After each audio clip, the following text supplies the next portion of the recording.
Because if you're a storyteller, then your job is to be in service of that story. Yeah. That's your job, right? And if you do it well, you get out of the way. On this week's episode of You're a Storyteller, Brian McDonald and Jesse Bryan talk about the power of simplicity.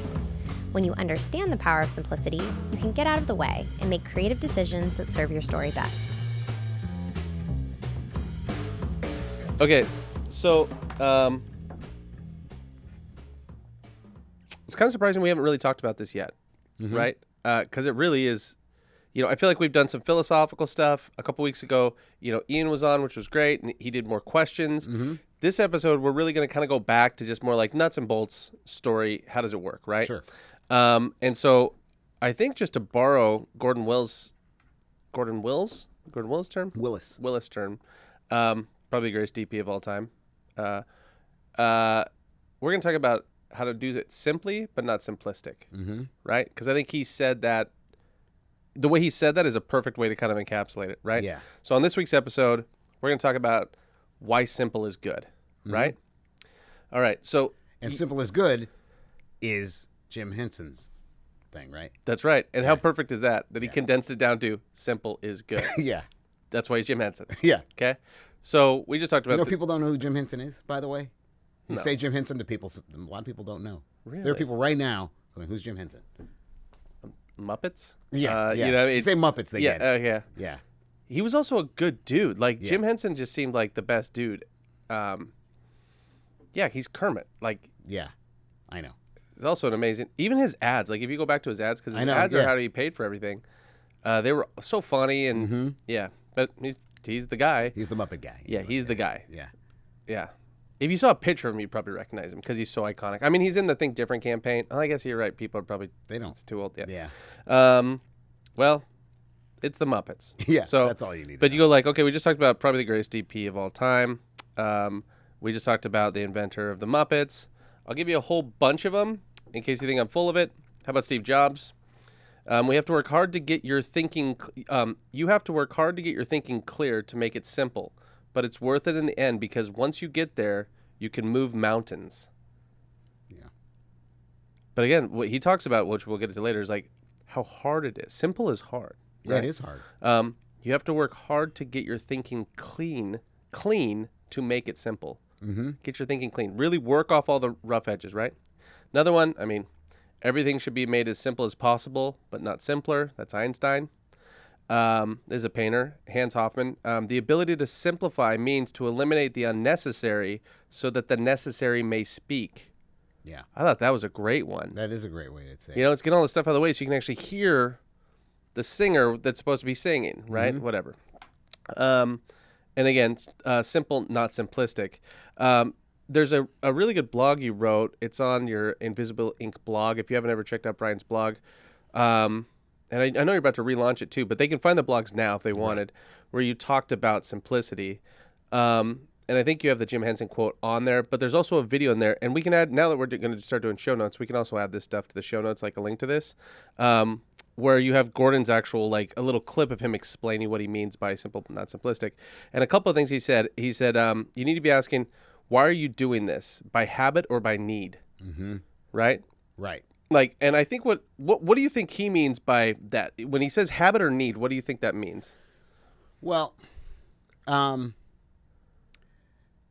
known a couple of filmmakers in my life who have a couple of stock shots or techniques that they'll use all the time. They pull them out of their toolbox and they go, this is where I get to use this shot or that shot. Yeah. And there's actually a pretty big director who does there's one particular shot he does in every movie. It makes me crazy. And it's not by need. It's because for whatever reason, this filmmaker loves this shot.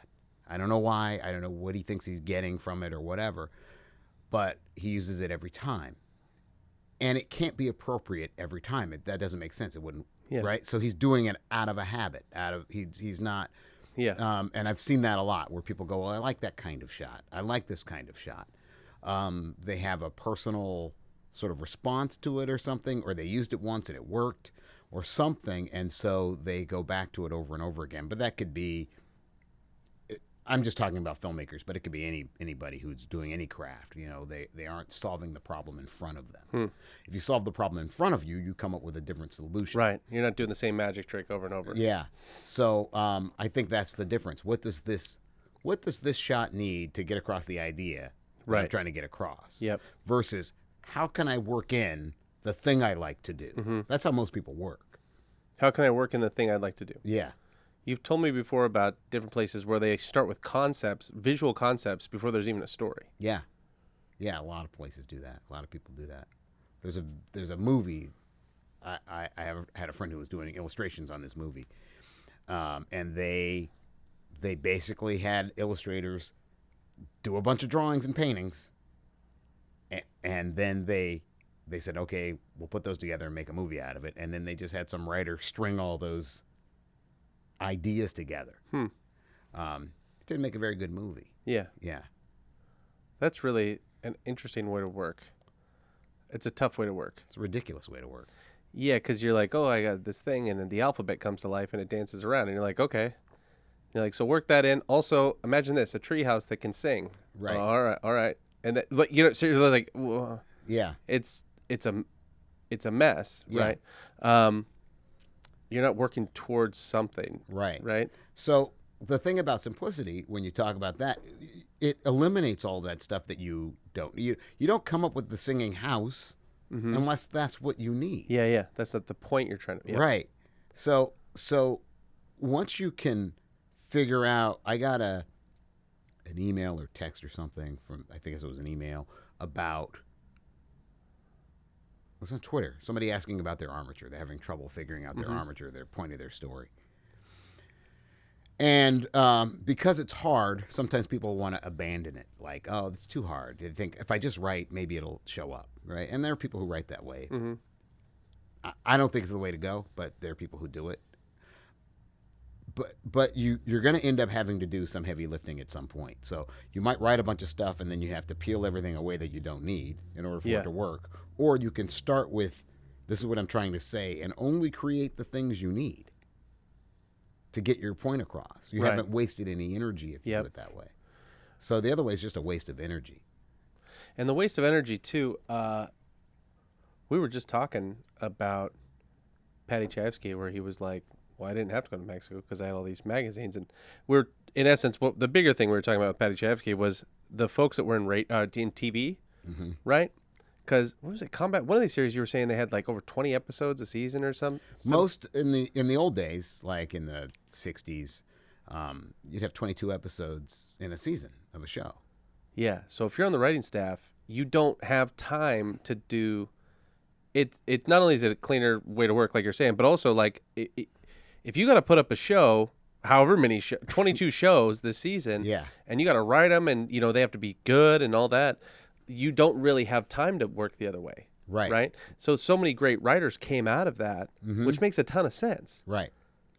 Yeah. You know? You have to know what you're writing about. And so having an armature is really about simplicity. Having a point is really about simplicity. It's interesting that the word point, right? We mean, having something to say, having a point. But a point is also a dot or a target. Yeah. Right? The point. So it tells you exactly where to aim, having a point to aim at. Yeah. Right? And you want to get to that target as cleanly as possible. Right. Right?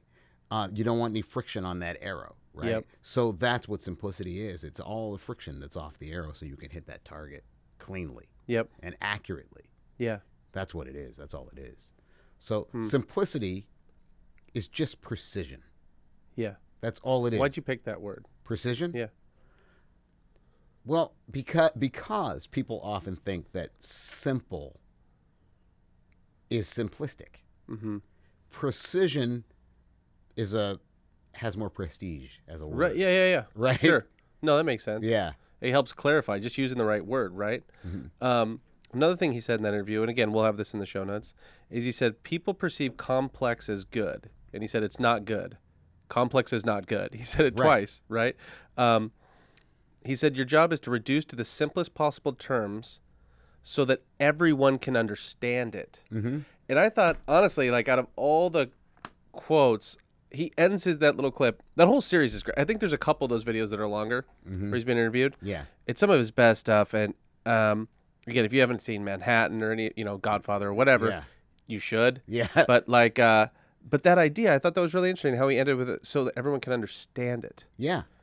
Right? That seems almost like when he says, again, you're talking about one of the smartest people to ever work in movies. Mm-hmm.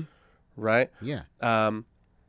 And if he says that, well, so everyone can understand it, why do you think he said that? Right? You know what I mean? Like, Yeah. Because that could have made him sound almost a little like amateurish or stupid or, right? Well, that's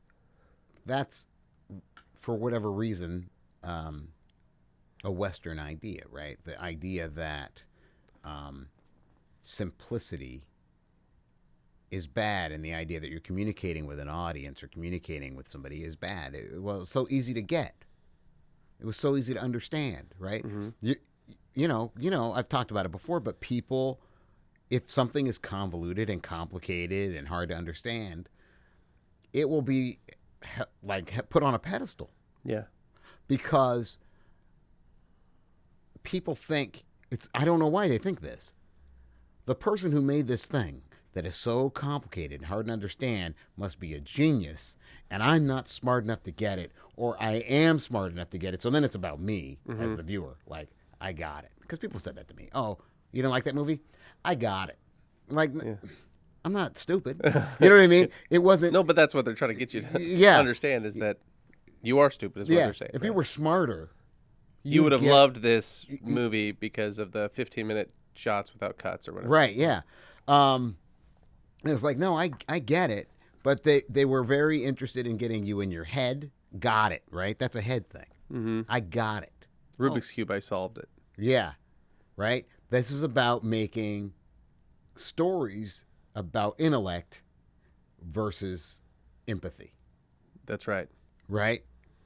As if empathy is worse. Yeah. I mean, we were just talking to Callie about this, right? And how she watched Terms of Endearment. And I told her it was funny because when she said, I just watched Terms of Endearment. And I was like, yeah, it's great. Yeah. And she was like, oh, good. Because she said something like, well, I know it's a little campy or this or that. And I was like, I don't remember being campy. Yeah, it's a great movie. It's almost like people apologize for feeling things. They do. Which is so crazy because that's the point. Right. I hear that all the time. Yeah. Well, I have to admit. I have to admit, I did cry. It's like, yeah, I mean. Yeah. It's Terms of Endearment. It's good. Like, what are you talking about? I've heard people say that a lot. I have to admit, this made me cry. I have to admit, I got a little choked up. I have to admit. Yeah. Admit.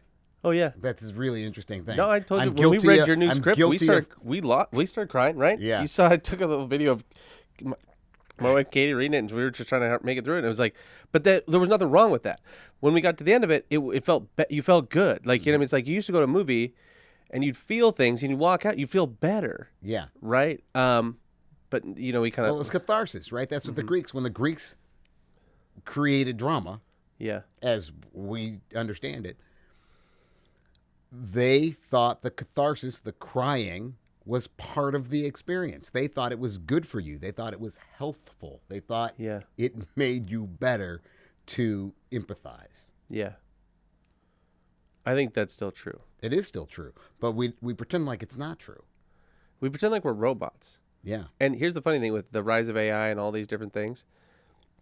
The future is about being more human, right? Mm-hmm. It has to be.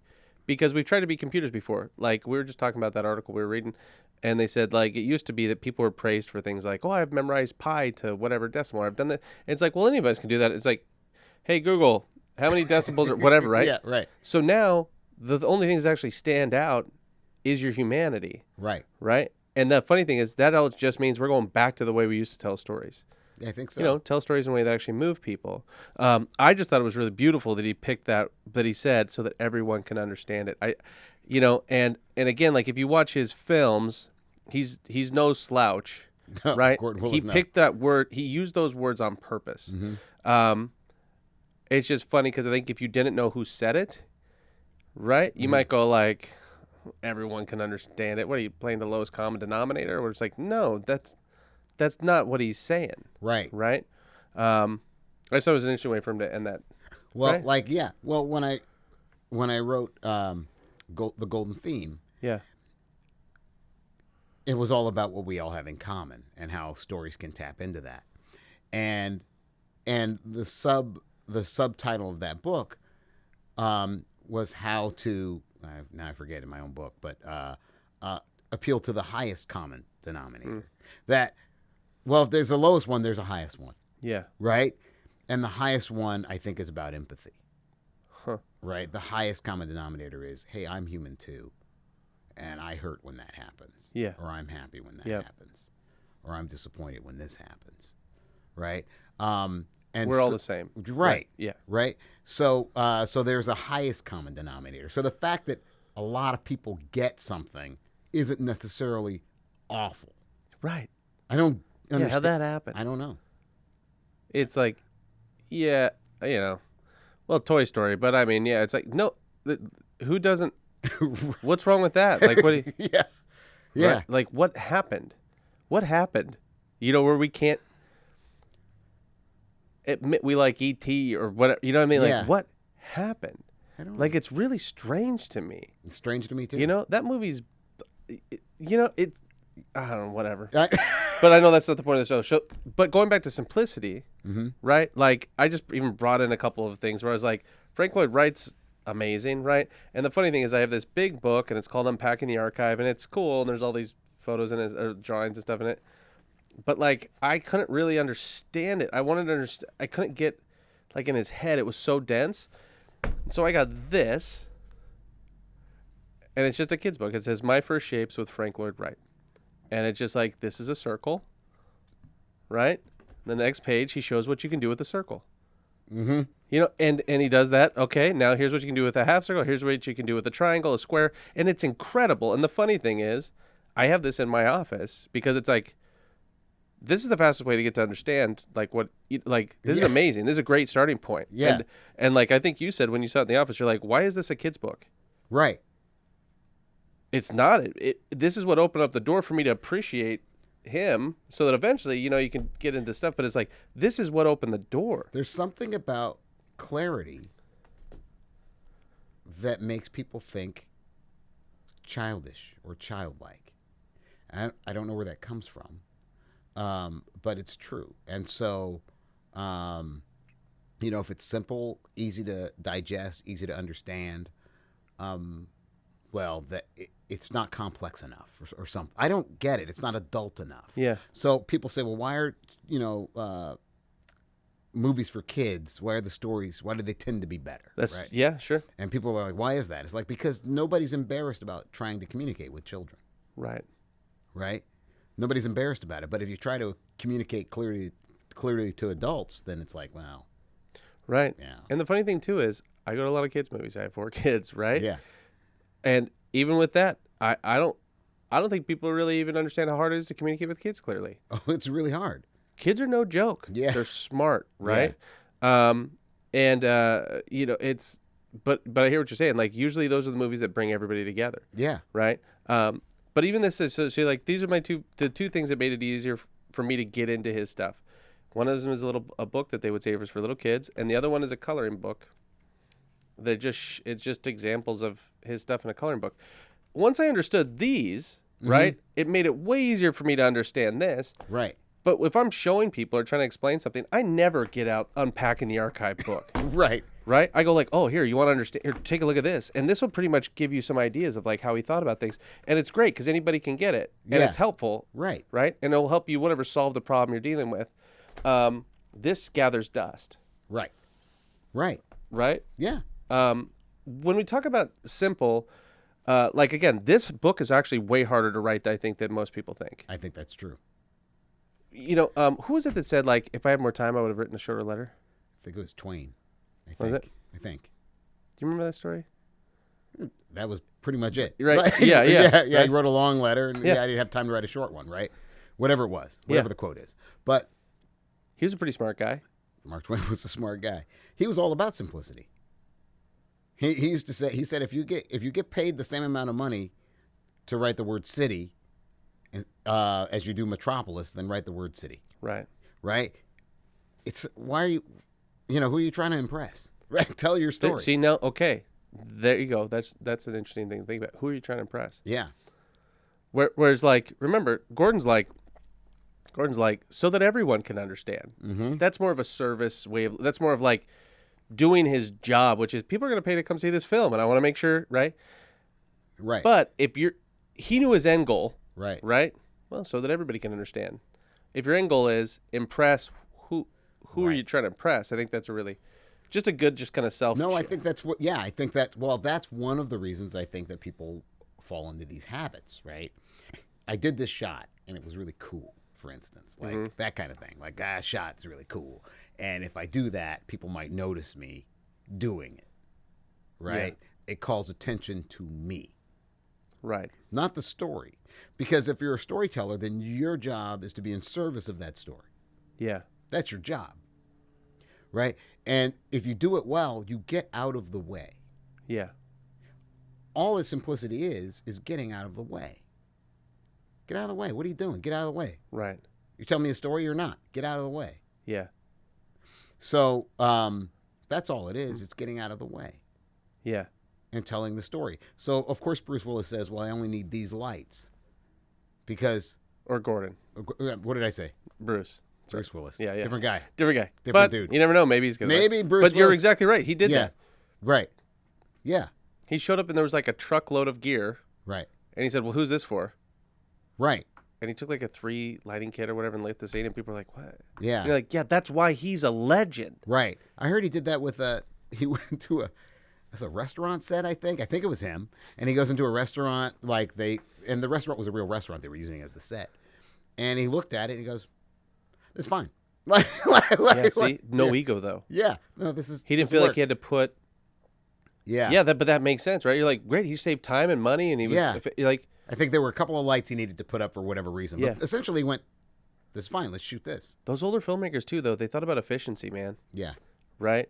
John Huston, like some of those dudes, they were thinking about like they were friends with the gaffers and everybody, like and they're like, no, I want to keep people working and I got to be more efficient, and they were thinking about it differently. Yeah. Right. There's a great shot in How Green Was My Valley. John Ford movie. I think Greg Toland shot How Green. It's got to be because it's beautiful. And there's a really great shot of there's a wedding, and these people are in a carriage in this wedding. It's in Ireland. I think it's in Ireland or Wales. I know that people who are from those places will be upset that I don't know which one. But anyway, there's these people in this carriage, and they've just gotten married. And so you see the bride, and she's all in white, and you see the groom, and you see the people in the foreground sort of wishing them well. And there's a guy, there's a guy in love with her. And we know he's in love with her. He's the preacher in the town, and he's in love with her. I think he's the preacher. And he's in love with her. And so what they do is, it's a long shot. Well, the camera's sort of close to them, but he's way in the background. He comes out of the church. You just see a silhouette. Yeah. He comes out of the church and he stands. Yeah. He just stands there. Uh-huh. And all your focus is on him. And in fact, the DP said, because back then the editors, that was a different department, so the editors would take your movie and cut it, right? So the smart directors only shot the stuff they needed. Yeah. So the camera guy, I'm pretty sure it was Greg Toland, said, "Oh, do you want a close up of that guy?" And John Ford said, "No, they'll only use it." Yeah. Right? Like, I didn't need it, right? No, the simplicity, it was so great. No, it's crazy. It's amazing to see. You've seen it? Yeah. It's amazing. Yeah, it's crazy. Yeah, it's amazing.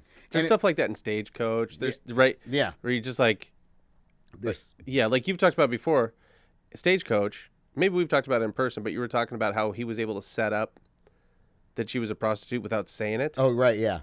Yeah. And how simple it was. It's just that like tracking shot. Like it's crazy. Yeah. It's the thing about simplicity is that it hits harder. Yeah. Right? So cutting to a close-up of that guy doesn't hit as hard. Yeah. There was something about not seeing his face. There was something about this silhouette that allowed you to put all the emotion you needed to into that Yep. guy, right? He must be really devastated. He must be really sad. He must be whatever. If you show me, not as good. Well, the end of The Searchers, right? When the door opens and he's walking out, and somebody said something like he holds his arm or something, Yeah, he does. like he was hurt or you know what I Yeah. mean? Like, there's nothing to that shot, Right. But it's got to be one of the most famous shots Yeah. ever. Yeah, it's a pretty famous shot. But I mean, there's nothing to it. Yeah. Well, all the good people would do that. There's all these it's deceptive, right? Because when you get it, it's so easy to get Yeah. as an audience. Like it's so easy to get, it seems obvious. Obviously that's what you would do. Mm-hmm. Obviously you wouldn't cut to the guy. Yeah. No. 9 directors out of 10 Yeah. cut to the guy, Yep. right? John Ford is John Ford because he doesn't. Yeah. Totally. Right? Uh-huh. Right? It's faster, right? That's true. Right? Yeah. Just practically. It's yeah. just more efficient in every way, Yeah. but it's hard to think it up. It's also hard to have the discipline Yeah. to go no. And I know exactly what I'm trying to say. Yeah. This is where the camera goes, right? Yeah. What about this? That no, man. I Yeah. want this lens here, right? Yeah. And it's beautiful. When it works, it's beautiful. Nothing. I think people don't quite understand the elegance Yeah. that happens with simplicity. We were talking about the opening of Oklahoma the other day Yeah. and how simple it was. And Yeah. it's like, Yeah. I don't know why do you need any more shots than that? Yeah. It's really simple. If you haven't seen it, we can probably link to it. But like, when you see how simple that opener is, it doesn't need anything else. Right. Yeah. There's just something. There's a beauty in it.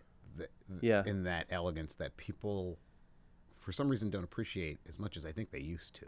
Mm-hmm. Another good example of simplicity: Paper Moon. Oh, sure. There's so many good things at Paper Moon, Yeah. right? Yeah. It's just those cutaways, right? Where Mhm. Addie will be looking in a box, Yeah. right? And all it is like the little roller thing and how to put the name. That's it. That's all. You don't need. No, it's amazing. Yeah. There's so many beautiful things. You talked about the badge, how a badge can change, or just Oh, one. yeah. Yeah. Will There's you unpack that a little bit? Well, there's a couple. This badge. Well, in Paper Moon, there's a badge that adds tension to a scene. It's just a badge. So this guy's pulling a scam, and where he sells these Bibles in Paper Moon, where he sells Bibles. Anyway, it's a you should scam. see it. It's a Yeah, scam. yeah. Anyway, but he's trying to sell this Bible to this widow, and a guy comes to the door, and that guy has a badge, Yeah. and that adds tension to the scene. Yep. It's simple. It's the simplest thing. Yeah, but all He of a never sudden you're- says anything. No, Nobody never- ever goes, well, I'm the sheriff around here. No, nothing like that. And yeah, all that happens is the actor sees, oh, his badge. There's one look down, Right. and that's it. Yeah, and then there's tension in the scene. Yeah. Now, speaking of John Ford did that in a movie called Three Godfathers before Really? it was in Paper Moon. Same, Well, very similar. thing. Bogdanovich pays attention. Yeah, he does. But who cares? Like, Right, it doesn't it's matter. the right thing. It was Yeah. perfect. Yeah. Yeah. But even like, there's so much stuff in Paper Moon that's just that simple. Where they go to the door. There's another scene where they go to the door, and Addie, Prey, Yeah, the little girl in it, she was the youngest one in Oscar, right? she's the youngest actress to win an Oscar. Yeah. Still, yeah. And she was more sensitive than the guy she was with in the movie, her Yeah. dad, whatever. Yeah, Guy that she's with in the movie, to like not taking money or taking advantage of people that were poor. Right. And there's just a really simple shot. The door opens and you can tell this woman has money, right. right? But just visually how they do it is so stinking simple. Yeah, you should watch Paper Moon. People Yeah. should watch Paper Moon. Yeah. But the visuals are amazing, and they are simple, but they're hard to do. Yeah. It reminds me, I've probably told this story before about the Wizard of Oz Over the Rainbow song. But, I don't think you have. Not on the show. You should tell it. That's great. well, there's a couple of great Over the Rainbow stories. But one is that, so the two writers, who are the writers? Harold Arlen and Yip Harburg. Those two writers. I love that you know that off the top of your head. That's crazy. Yeah. Those two guys. So they were writing all of the music for The Wizard of Oz, and they didn't have Dorothy's song, so they didn't have the Over the Rainbow song. They didn't have that song yet. And so Harold Arlen plays for Yip. He plays this song, and it's like this sweeping thing he plays for me. He goes, "What about this?" I don't think that's going to work. So they have this discussion about it, this argument, and they're like, "Well, let's call Irving Berlin," because they knew him, right? Sure, big right, songwriter. yeah. If you don't know who he is, Yeah. you should look him up. So they call Irving Berlin, and Irving Berlin says, "Well, come on over." So they go to Irving Berlin's house, and Harold Arlen starts to play the thing. And I guess Irving Berlin said, he stopped him, and he goes, play it with one finger. He said, if you can play it with one finger, it works. It was Over the Rainbow. Yeah. Right? He was like, strip away all that artifice. Yeah. If it works at its simplest, Yeah. then I know it works. And what a song too. Well, yeah. You know what I mean? Like, yeah. you know what I mean? Like, Yeah. You know how many people know and love that song that have never seen the movie? It's kind of amazing. You know what I mean? Yeah, it's amazing. It's actually, I don't know if it's still true, but there, at least for a while, it was the most seen movie in the world. Well, what I read, I love Gene Wilder, right? Yeah. When he was passing away, he asked his wife sang that song to him. Really? Yeah. When he was dying. Wow. That was so special to him. And it's like, and he was such a gentle soul. Like he would Yeah. just, yeah. But that song works to the point where one of the greats, when it's his time was up, that's what he wanted to hear on the way out. Wow. It's beautiful. Yeah. Wow. Well. Yeah. Yeah. Yeah. Well, there you go. That's how powerful. That's But how that's powerful. simplicity. That's the power of simplicity. And also that simplicity, by the way, moves people. Right. Because even if you go to like, yes, it's simple, right? But Yeah. it wasn't simplistic. Right. And you know that because one of the greatest, I think, comedic minds, you know, yeah. Willy Wonka, if you don't know who he is, Yeah. right? It meant something so deeply to him, right? Yeah. So simple but simplistic that's what he wanted, Yeah. right? You know what I'm saying? Like it's like, again, I just think that's such a great example of what we're talking about. And how many of you ever heard that song and thought, I wish that song was more complicated? Or you know what would really make this song more better? Yeah. Well, it's that thing that I saw that somebody put together, the Jaws thing, right? Because John Williams is a master of that kind of simplicity. Yep. So he's really good at it. And I've heard people dismiss John Williams because I think Really? Oh yeah. People do it all the time. People act like he's a hack. Wow. There are people who, because I think they don't like the placement of some of his music. So they don't like where it is. Like, oh, he's trying to make me cry, and again, we don't like to cry, right? We like to think, right? Yeah. So he's trying to make me feel things. I feel manipulated, blah blah blah blah blah. So that's a whole thing. That's another okay. discussion. Well, all right. That's another discussion. They don't count all the times they did feel things when they're watching Indiana Jones or right or Yeah, E.T. or whatever, sure. right? Okay, well, if not him, then who? I just don't understand. Like, what are you talking about? I don't get it, but Yeah. okay. So, but I think that's what they're not responding to his music as the problem. I think they're responding to the placement of his music in certain places where maybe you could argue you could drop it here, you don't need it, whatever. I don't know. But forget about that. There's somebody, I don't know who did it. I saw it on Twitter where they took, there's a picture of a piano. I'll link to it. I have the picture. Okay. Yeah. So there's a picture of a piano. Yeah. And there are two keys on the piano, two white keys, and I don't play the piano, so I don't know what keys they are. Yeah. But it says it just says Jaws across those two keys. Yeah. In like Sharpie. Yeah, Yeah. and a Sharpie, Jaws. It's a great simplistic, not simplistic, but simple. Yeah. Visual. Poster. Yeah. That's right. Yeah. It's simple. It says everything, and it's like these two keys. That's Jaws. Dun dun, dun dun, dun dun dun dun dun dun dun dun. You can't get simpler than that. Mm-hmm. I was somewhere where there were these kids in a pool who I'm sure have never seen Jaws. But they know that means shark. So they were playing that, Yeah, sure. but I'm Yeah. sure they haven't seen Jaws. Yeah, sure. But they know that. They know that means shark. Why does that work? Why do they know that? How did they know that? Where did that come from? Why did that stick? Yeah. Right? He's so good at that kind of simplicity. I mean, that's about as simple as you can get. But, I mean, any of his things, talk about being able to play something with one finger, right? Yeah, Go back right. to the Irving Berlin thing. You can't, like, you know where all of his things are from. If I go da da da da da da da da da da da da da da, it's like, oh, I know what that is. Yep. Right? And that's a very simple Yeah. melody. Dun, dun, dun, dun, dun, dun, dun. Everybody knows what it is. Yeah. Everybody knows what it is. But that's what Gordon said. Yeah. So that everyone can understand. Yeah. Yeah. But for some reason, it's like, oh, John Williams. It's like, really? You do it. Yeah, try doing You that. do It's it. impossible. You do it. Yeah, it's Yeah, impossible. yeah. It's impossible. Yeah. Well, you were talking about Beethoven. You played Beethoven the other day, right? And Yeah. you said same thing, right? Yeah.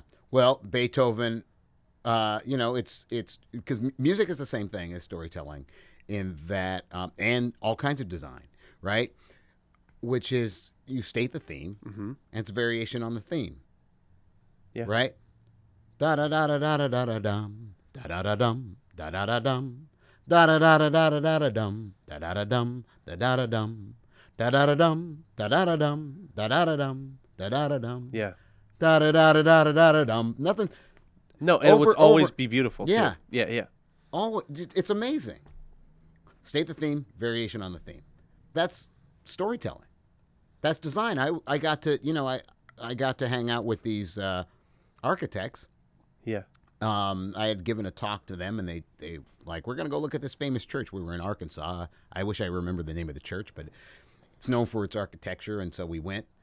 And I was standing next to this architect, and I said, "What are you seeing that I'm not seeing?" Right? Because I figured, well, he's an architect, so he's looking at something different.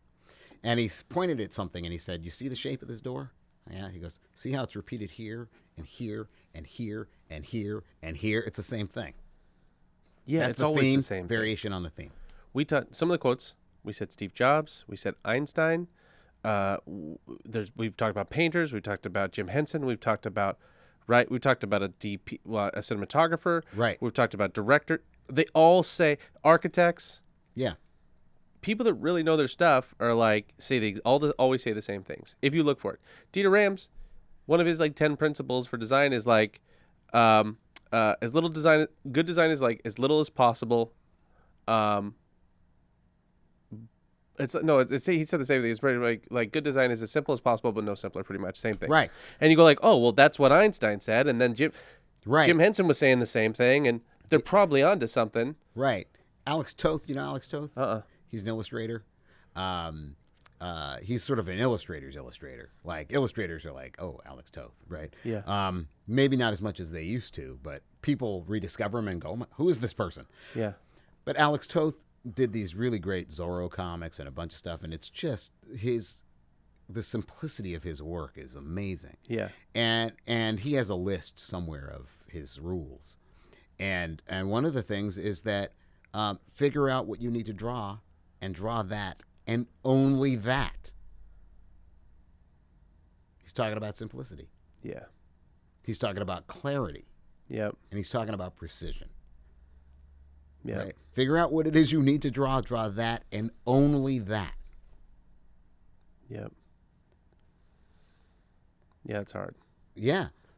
Who was it that worked on Bambi you were talking about? Oh, Tyrus Wong. I don't remember what he said though. So Yeah. basically he there's a quote, and I'm sure we can link to it. to We'll it or find something. it. Yeah. We'll find the quote. We're really good at butchering quotes, and then we'll link to all of them Yeah. later. Yeah. Yeah. So if you're in his family or something, and you're like, hey, my Yeah. grandpa didn't say that. He said something about the fewer strokes you can have in a painting, the better the painting will be. Yeah. I'm paraphrasing. And if you haven't seen his stuff, Tyrus Wong was amazing. In fact, so Bambi, is based on his artwork, right? So he was sort of Bambi, the look of Bambi, especially the backgrounds and everything, is sort of based on his particular style. yeah. And there's a real simplicity, like he leaves a lot out. And it gives Bambi a particular feel because he leaves so much out. What happens when you leave stuff out is you invite the audience to fill it in, right? So the forest may be not very detailed at all, maybe a wash of color and a few Yeah. lines, but you fill it in. You see a whole forest. But you don't miss any of that when you pull up his artwork. And again, we'll link this up. It's bonkers. But once you told me that something like that quote, and I remember seeing his stuff after that and going like, oh yeah, there's not a lot. He didn't do a lot. I never noticed how little was going on. Yeah. Right? It's truly masterful stuff. Yeah. You know? Yeah. Jerry Seinfeld talks about precision because he has a quote somewhere, again, we're butchering it, but it's a quote basically that says when he's writing a joke, he knows precision is the thing and that simplicity is the thing. And he'll spend hours trying to get 7 syllables down to 5. Mm-hmm. Because that makes a difference. Yeah.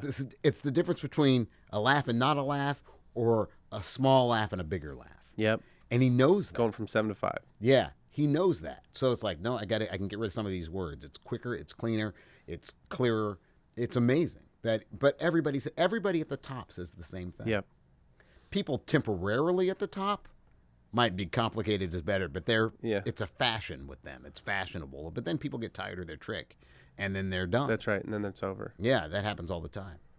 The what's funny too is I was thinking about like why we all love quotes and all that stuff. It's like, well, quotes are the armature. Right. That's why everybody collects quotes, is because it's a shortcut. It's like, yeah, it's right. The reason why we always bring up quotes is like, well, somebody figured out how to condense it. You can call that's the armature. Right. It's funny. I found this quote from George Lucas. It says, "Learning to make films is very easy. Learning what to make films about is very hard." Right. Yeah. He's right. Like, yeah. It's easy to get your hands on a camera. Relatively, you know what I mean? Yeah, relatively right? easy. Come on. The hard part is always trying to do. So why is simplicity so hard? That's why. Mm-hmm. You have to actually figure out what you're saying. And right. It sounds easy. Yeah. Getting that armature right? And then figuring out how to go from here to here, right? You were talking about you were doing a show, mm-hmm. and you were looking for the anchors of the show. You were looking for the armature right. or whatever.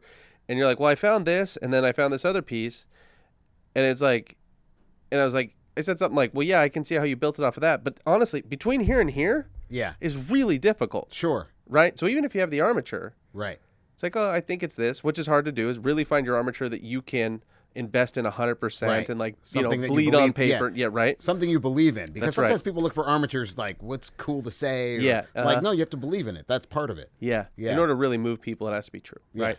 And we'll know whether or not you believe it to be true when we see it, because it'll either resonate or it won't. Right. But boy, the piece between here and here, it's going to take all of your thinking to do this as simple as possible, mm-hmm. right? You don't have any extra bandwidth to think of the cool fireworks and stuff. It's actually all it does is distract you. It takes longer. Yeah. Right? And it doesn't ever serve you. And that's why it was interesting to hear about how some folks, they start with their drawings, mm-hmm. and they go, see all these drawings on this wall? Let's make a movie out of it. And you're like, oh my God, that's exhausting. Right. Yeah. I mean, I told you I was called into a project like that. Yeah. I was called into a project, animated project, and it was like to help the director with something. And it was like, I have all these paintings. Beautiful paintings, by the way. I have all these paintings. Let's make them into a story. It's like, I don't even understand how to do understand how to do that. Be what like do you want to taking say? a great chef and walking into a kitchen full of stuff and be like, see all this stuff, all these spices, all this food in here? Yeah. I need to make something out of it. And you're like, all of it? You need to include all of it? Yeah. It's going to be, it's going to be awful. I don't know how to cook like that. Yeah. Like, everything has to be in this pot? Yeah. Right? Yeah. We already know that doesn't work for anything else. It doesn't. No, but for some reason with artistic endeavors, I think people think it's a free-for-all.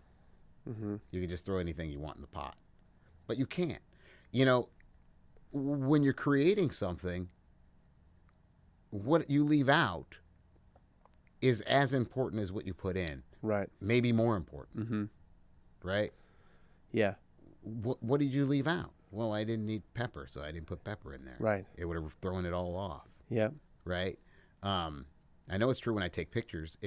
Sometimes when I'm taking a photograph of something, if I move it, if I frame it just this much differently, I've added something that changes the meaning of that photograph. Change the whole thing. Yeah. Scorsese talks about that. Yeah, because the art really is the frame. Mm-hmm. The frame is the art. Being able to pick the right frame. Right. Yeah. So the border, that's your art. Right. right? Yeah. This is the border I chose. That's what you're saying. I took because you're saying, look at this and only this. Mm-hmm. Point. Right. You're pointing. Look at this and only this. It's precision. Yeah. Right? So it's really the frame is the most important part. Yeah. What you've left out and what you've included. Mm-hmm. And that's the definition of the frame, right? What you've left out, Yep. what you've included. Like what's inside and outside. That's what makes a frame. Yeah. Right. So the frame becomes so for me, when I'm taking a photograph, it's all about, what if I leave out a part of the face here, if I leave out a part of the arm here, if I leave out No, it this, changes everything. Changes everything. And then that becomes about precision, right? But then at that point, you got to decide. Well, here's the other thing: how hard is it for you to decide what goes in the frame if you're not trying to say something with the photo? Right. Well, then it's just, I don't know, style or vibe or whatever. Right. It's arbitrary. But if you're specifically shooting this because you're trying to document this thing or show this, right? Then all of a sudden you pick your angles different. You do everything different. Well, I noticed that at least when I take a picture, there's something about what I'm looking at that got my attention. Right. So if I know that, then I do everything in my power to make that the thing that stands out. Mm-hmm. Right? So if, for instance, I'm taking a macro shot of a flower, Yeah. but it isn't the color that I'm responding to. Maybe it's the light that I'm responding to. Or maybe, it's backlit in a certain way. Right. Yeah. Right? So it's like, okay, so I'm moving over here. The sun's here. Yep. I want to make sure that the backlight is the thing I'm getting. Yeah. And often I'll drop the color out later. Right. If that's not what I want people to pay attention to. Right. Yeah. Right? Because the flower, with a flower, color can steal focus. Right? So I like to do black and white shots of flowers often because I'm like, I'm not talking about color right now. Can you talk about cutting off hands? Oh, yeah, sure. So Because as soon as you said drop out the color, I was like, oh, like cutting off hands. So Right. Can you tell that story? yeah, there's a story in the book, The Art of Dramatic Writing. And in that book, he talks about getting rid of the things you don't need, essentially, and how no piece is greater than the whole. And he illustrates that with a story with the sculptor Rodin. And so Rodin had made some sculpture, and it's a famous sculpture, which I don't remember the name of, but it's a real sculpture.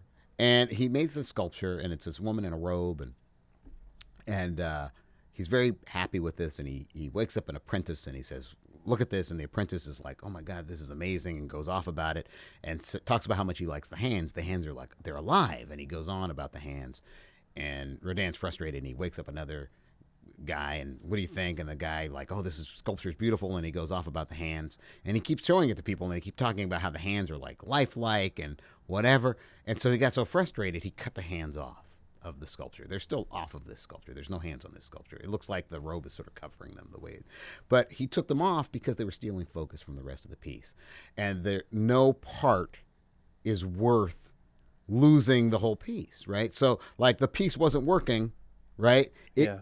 The hands were stealing focus. So if there's a piece that's stealing focus, and that's where your attention's going, and that's not where you want the attention to go. Yeah. Right? But most people go, oh, they like the hands. And That's they right. leave them. No, that's what I would do. That's why when we first told me the story, it's like, I don't have that discipline. Yeah. I know enough about somebody else to be like, hey, they like the hands. That's cool. Right. The fact that that's why he is who he was, is he was like, nope, hands are coming off. Right. Because he was more interested in the whole. Yeah. So, there's a movie, I won't say what movie, but there's some designs in this movie. It's an animated movie, and I think the designs are inappropriate. Every illustrator I know, or designer I know, most of them anyway, I would say that there's one person who's very good who agrees with me. But, everybody would agree this person was good. So it's not like, this guy's good, and he agrees with me.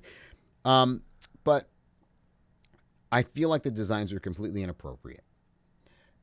But most of the people I know who like the designs just like the designs, right? So they're like, yeah, but it looks cool. I'm like, I don't even know how to assess whether it looks cool or not, because it's completely inappropriate.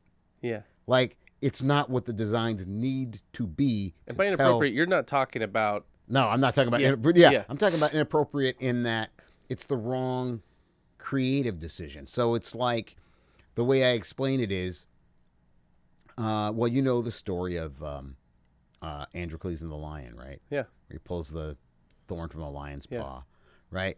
Now, that story, if you're designing that story, The lion and the yeah. If you're designing that story, you got to design a lion. What should that lion look like? Yeah, it's got to be gnarly. It's got to be vicious looking. Right. Otherwise, it doesn't matter, right? Right. So so Androcles is brave for pulling the thorn from the lion's paw. Yeah. Right. But if you design the world's cutest kitten, Right.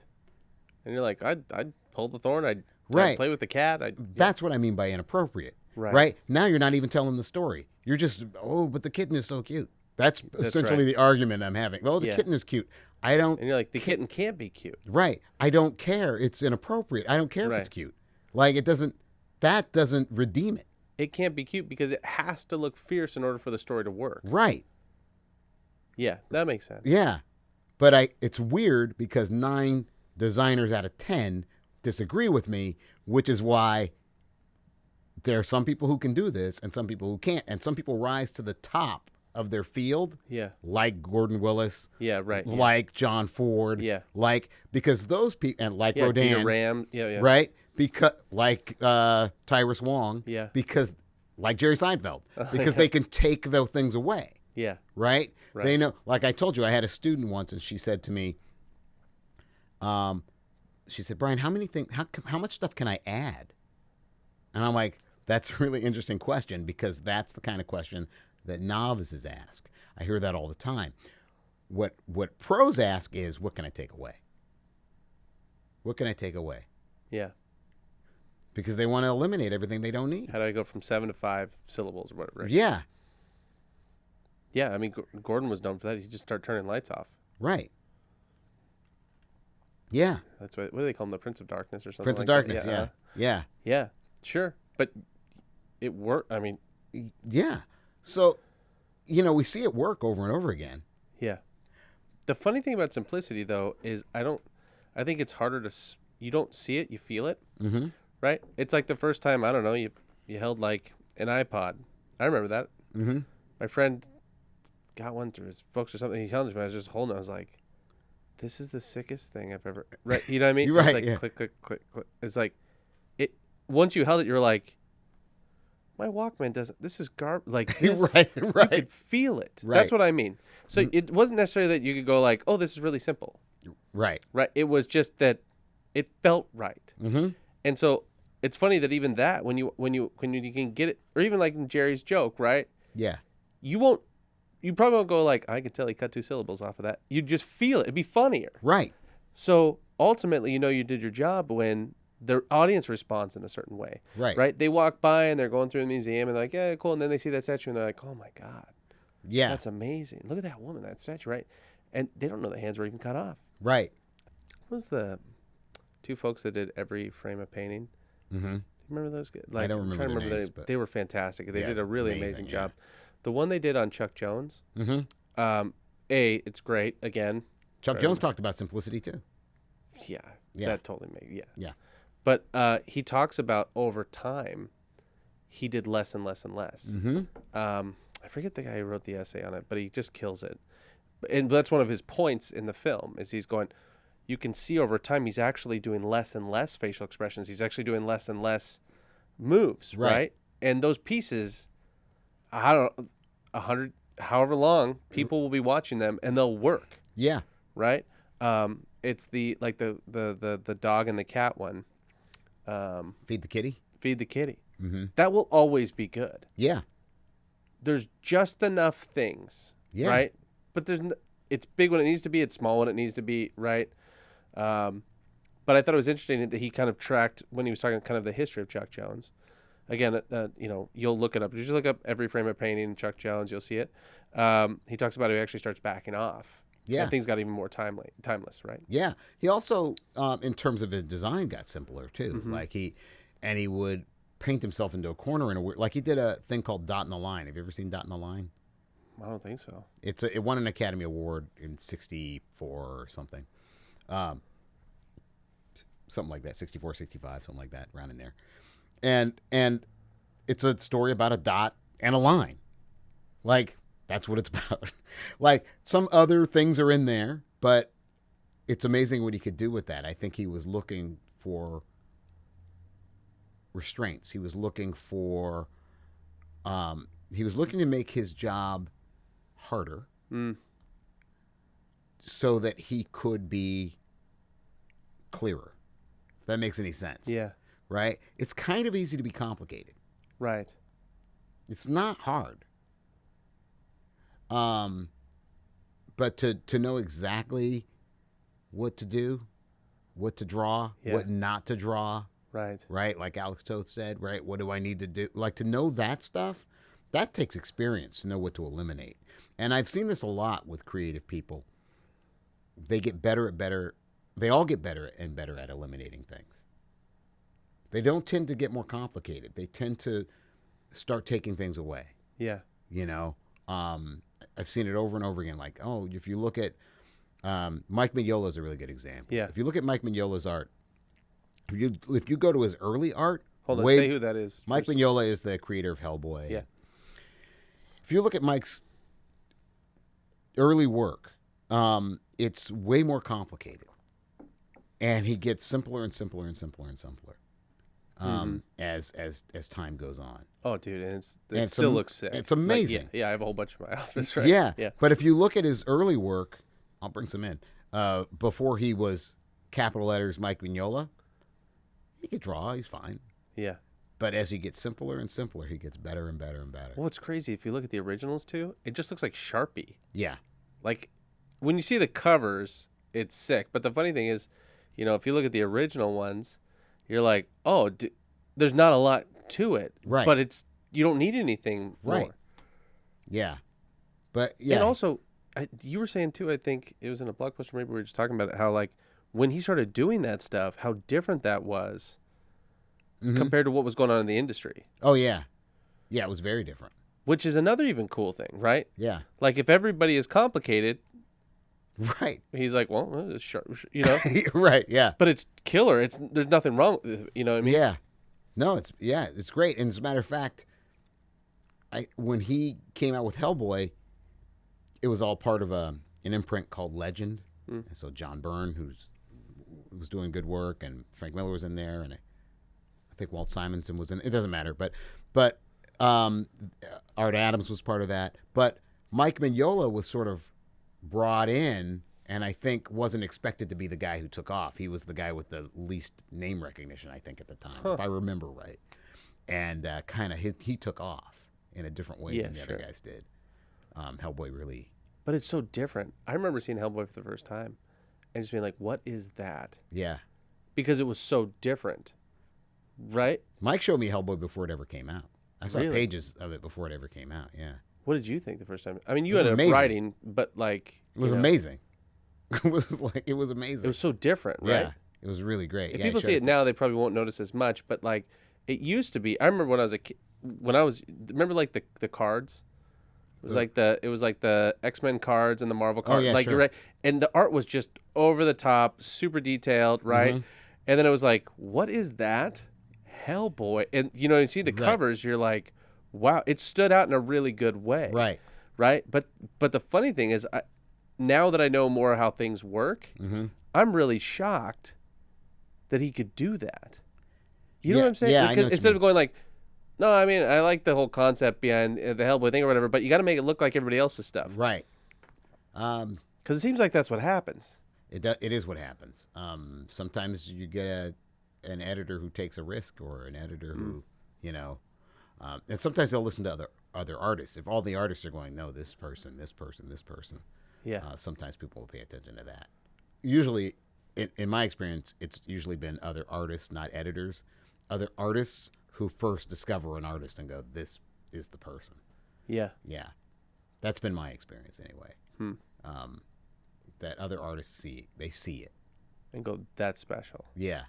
But I mean, again, simple. It was simple. Yeah. And again, but not simplistic. And also, it set the right tone for the story, Yeah.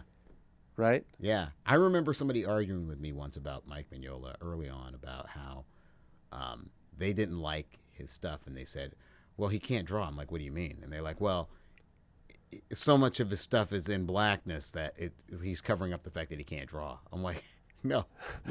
As a matter of fact, it's just the opposite. That in order to make clear what he's leaving out, he has to be able to draw very well what he's leaving in. Yeah. Right? So if you draw half of a skull, it better look enough like a skull and communicate skull for me to know what's in the shadows. Yep. Right? So their argument didn't hold water. They just didn't like Mike Mignola, and they thought, well, I can say this. Like, that's completely... You can see that he can draw. The stuff that's drawn, good. Right? Yeah, So, right. Yeah. No, he was... I love his work. Like, again, visually so simple, but also right for the story, right? Yeah. Let's talk about another guy. Okay. Who's kind of on the opposite side, but is also about... I don't know how you get any better than Norman Rockwell. Right. Right? The funny thing about this particular book is go ahead. It's called Telling Stories, Norman Rockwell, from the collection of George Lucas and Steven Spielberg. Right. And again, if you don't know Norman Rockwell, you probably should. But I just think one of the coolest things about it is this is their collection. Right. The paintings that they own. Right. Yeah. Right. But there's a reason why, when you think about those two names, they have pretty good taste. Why do you think they're so drawn to Norman Rockwell, if you had to guess? I mean, just even the one I just opened up, you're just... Norman Rockwell is an amazing visual storyteller. And anybody who wants to tell stories with pictures should be an expert in Norman Rockwell. They should know everything he ever did. Mm-hmm. He is worth studying. He is worth copying. He is worth spending a lot of time looking at.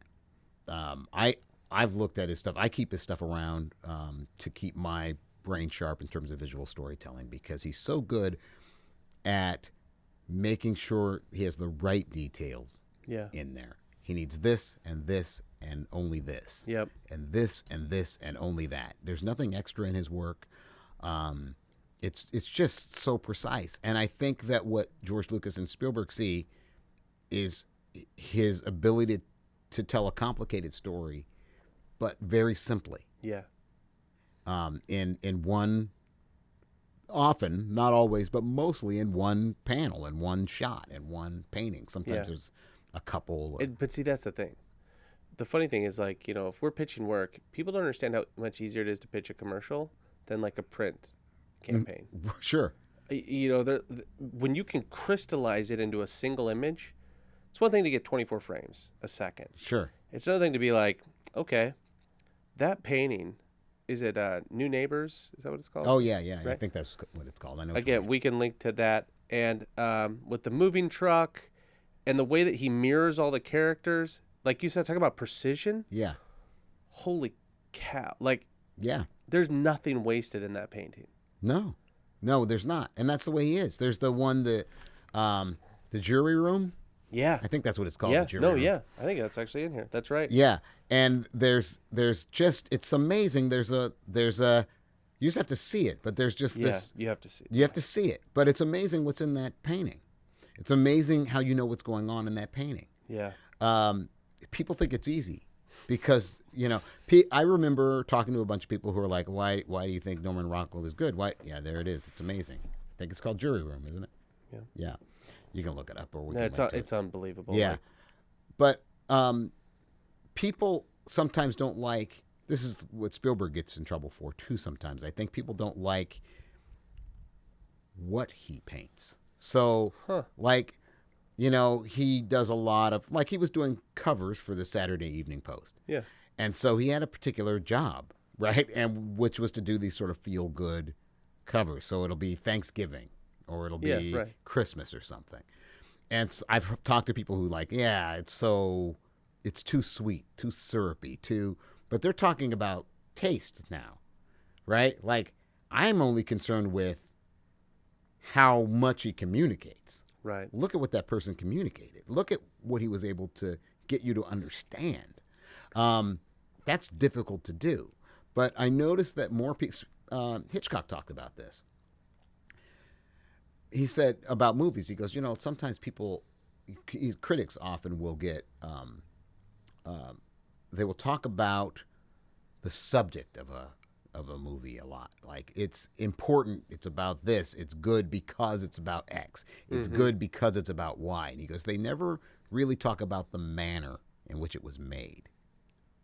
Right? And so people often get stuck on the surface. So they go, look at that. It's a happy Thanksgiving or whatever, right?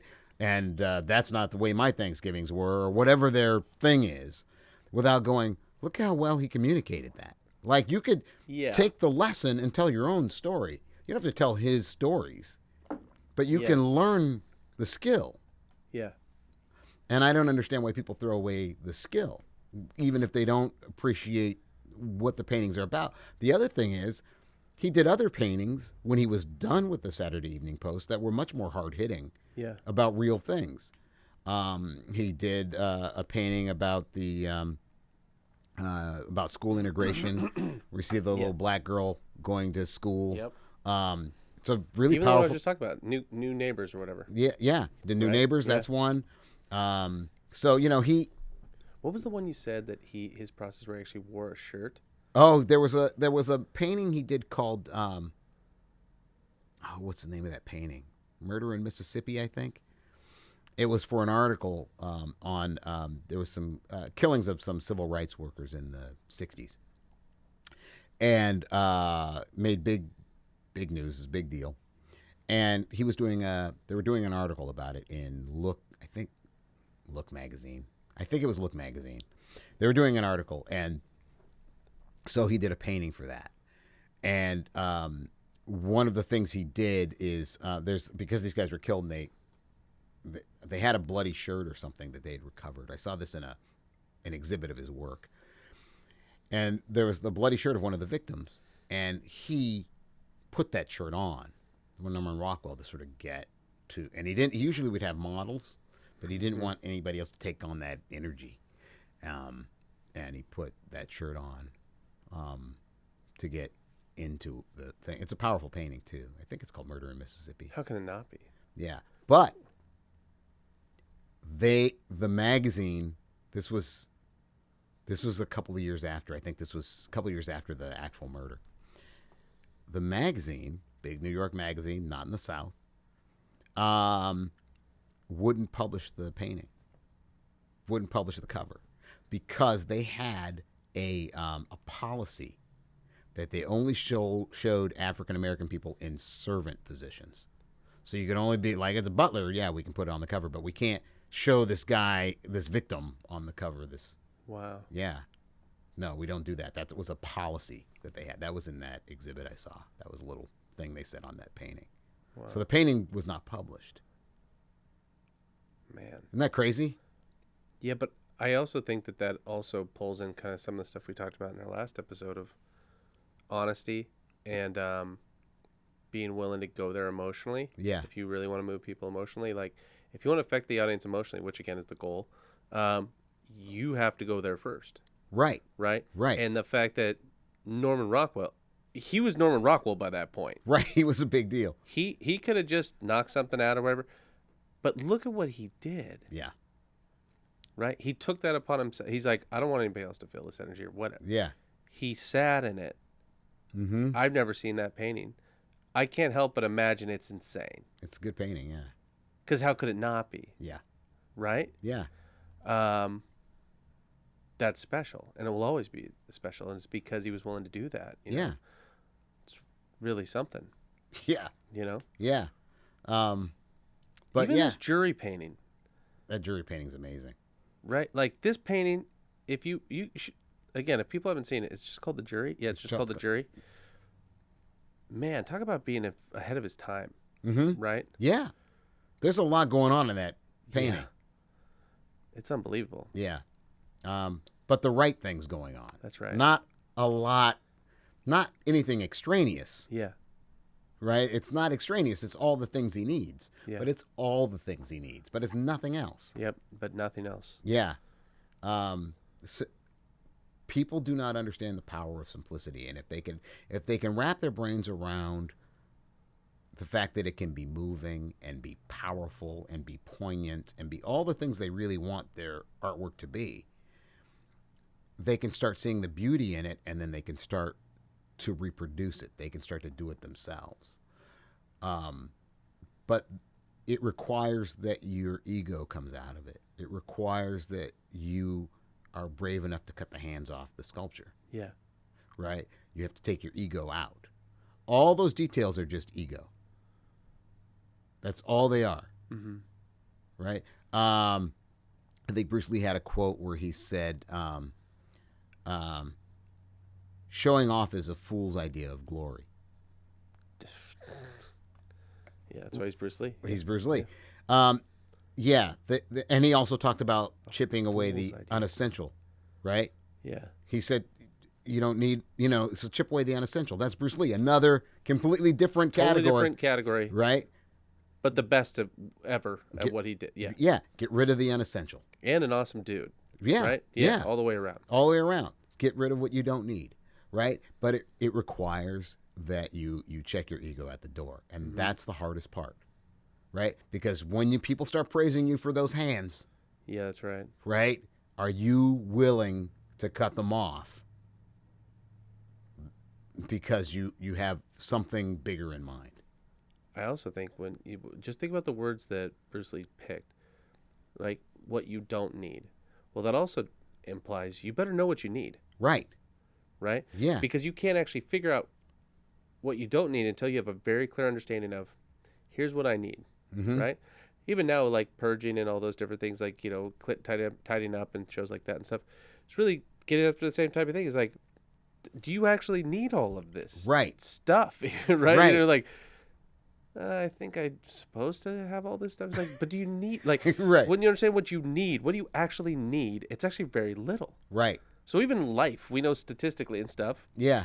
The happiest people in the world are not the people with the most stuff. We know that. Right. The happiest people are the ones that actually have what they need. Right. Right. And, it's like in a little bit of need and be able to go like pay for lunch every once in a while. Like pretty much. Those are the happiest people. Right. Right. Most of the saddest people you ever read about, are people that have way more than they actually need. Oh, yeah. It's really interesting. But it's the same.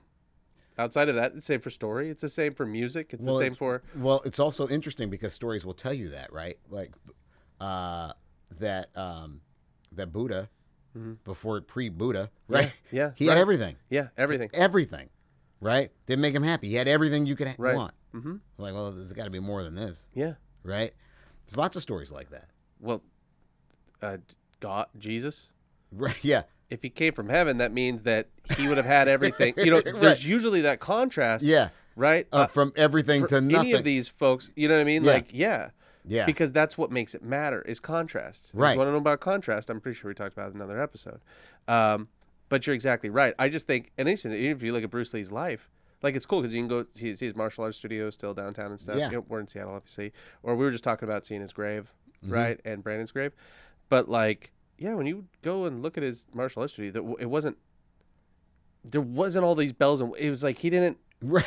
Yeah. He didn't have. It's like, well, he was Bruce Lee. He could have done whatever he wanted. Right. His setup was really simple. Mm-hmm. But you can only do that if you have clarity. Right. On what is actually necessary. Mm-hmm. Right. Yeah. And again, he's Bruce Lee, or it becomes again going back to some of the people we talked about, right? Or you become Einstein. Right. Right? Simple as possible, no simpler. Right. Right? Or, Da Vinci or... Right. Right? Da Vinci said Rockwell. Simplicity was the ultimate sophistication. Yeah.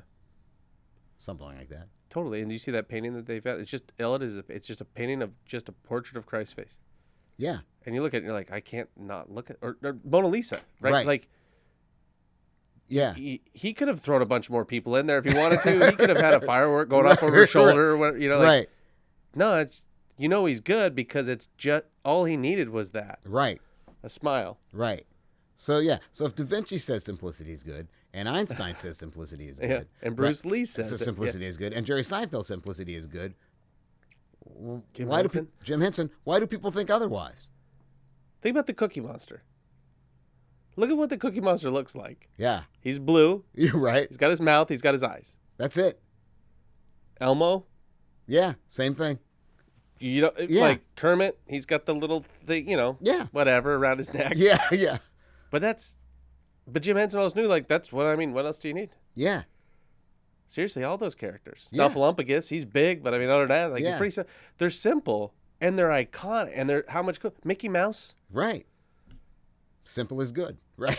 Yeah. Yeah. It works. Yeah. But it's not. People don't think they're going to get the glory. That's why they don't do it. That's so simple. I'm not going to get credit for being good if it's simple. I'm doing this to get credit. I'm not doing this to be a storyteller. I'm doing this to get credit. I'm not doing this to be a designer. I'm doing this to get credit. I'm doing this so people notice that I'm designing, or they notice I'm directing, or they notice that I'm writing. Yeah. Right? Or whatever it is. I want them to notice me. Look at the hands I carved.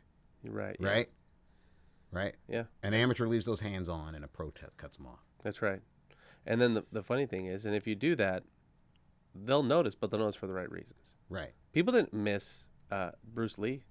People didn't miss Billy Wilder. No. Right? He was the one that always talked about cutting fat, right? Or Yeah. no fat or whatever the line was. He, no, I can't remember what you're... Oh, he said something like, there's no fat in my movies. Or he used the term. No, like, he said fat. there were no phony shots. Oh, phony shots, was it? No phony? phony shots in his movies. Yeah. Which is interesting because he was talking about simplicity. See, he Yeah. said he was proud that there were no phony shots. And what he meant was... Yeah, I was going to say, what do you think he meant by that? Yeah. He meant, like, kind of what I was talking about, the habit. Like, I like this kind of shot.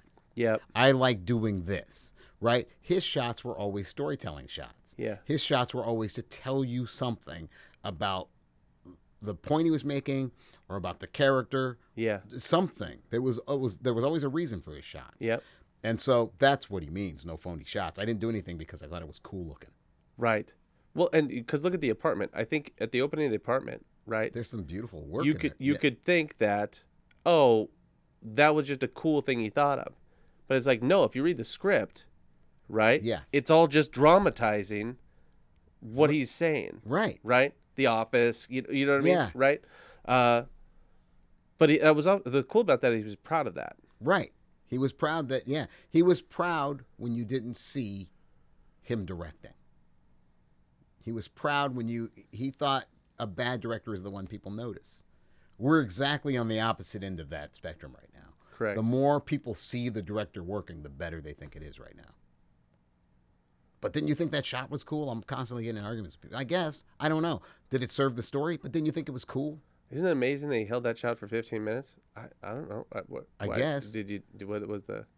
Yeah, why? Why? Yeah. The why is the thing. If you can tell me why, then maybe, but if you can't tell me why, it was just indulgent. Indulgence, yeah. It was just the fool's idea of glory. That's such a gnarly quote. Oh, my God. But that's why he is who he was? Yeah. Right? Yeah. All right. Well, there you go. All right. A simple story about simple stories. Cool. Thanks, Brian. Yeah, thanks. Next time on You Are a Storyteller. And there's all these really cool things in life as you get to go and hang out with people where you go like, oh, man, I learned a lot about whether it was story or patience or whatever it is from these different really incredible people. And so today we're going to talk about some of those people in your life and what they taught you. Thanks for watching You Are a Storyteller. If you have any questions or there's a storytelling topic you want us to cover, leave a comment below or email us at hello@believeagency.com.